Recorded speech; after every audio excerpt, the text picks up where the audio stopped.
د بلوچستان په ضلع پښین کې یو غټه امن جرګه وسوه چې پکې د کوټي ډیویژن 3 ضلعو پښین ضلع عبدالله خان او د ضلع چمن قبایلی مشرانو علاوه گورنر بلوچستان شیخ جعفر خان مندوخیل وزیر اعلی بلوچستان میر سرفراز بگٹی سپیکر بلوچستان اسمبلی کیپٹن ریٹائرڈ عبدالخالق خان اسگزی آئی جی ایف سی نارتھ بلوچستان کمشنر کوئٹہ ډیویژن هم پکې شرکت درلودي. وجرګې ته په وینا کې وزیر اعلی بلوچستان میر سرفراز بگٹی وویل چې پښتون او بلوچ دواړه د روایت او امین قومونه دي.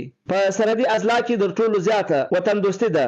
بیا هم د ضلع کې له عبدالله غټه مسله قبایلی دشمنیان دي. حکومت د دې قبایلی دشمنان د ختمولو لپاره به هر قسم کوشش کوي.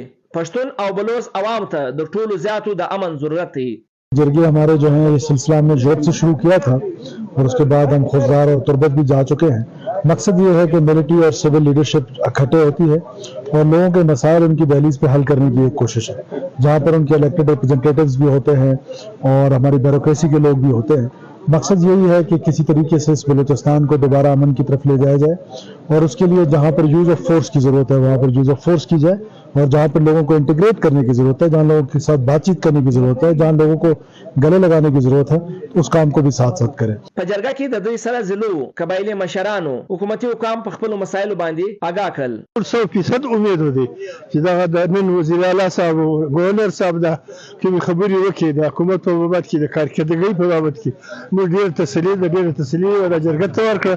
جرګه ډیره کامیابه جرګه وه. د ښه جرګه وسوه. د دې جرګې نوم څو امن جرګه وله او دا امید لرو چې زموږ د بلوچستان بلکې د پاکستان حالات به دا د کم جرګو سره ډېر برابر شي. دا د کم جرګې په هره ضلع کې وشي، په هره صوبه کې وشي، په هره علاقه کې وشي.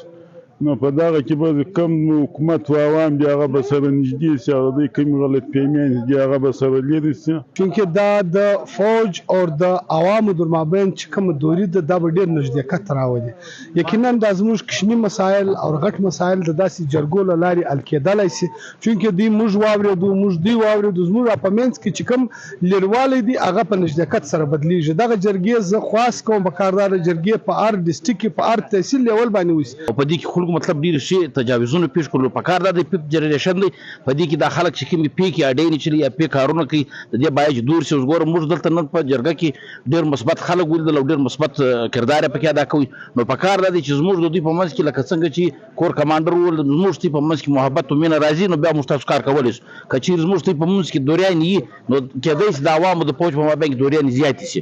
نو په کار د دې جرګې ته موږ په مناسبت وګورو چې د خلکو د پاکستان د ادارو په منځ کې دغه راځي. په کار د چې مثال موږ داسې کار وکړو چې په هغه کې زموږ خوشحالي راشي او د خوشحالي زیری پکې راشي او ښه امن راشي. په جرګه کې د درې سره اضلاع او قبایلی معتبرینو د حکومت څخه دا غوښتنه وکړل چې کوم مسایل دي وړاندې کړل پر هغه دي په فوري تور عمل درآمد وشي.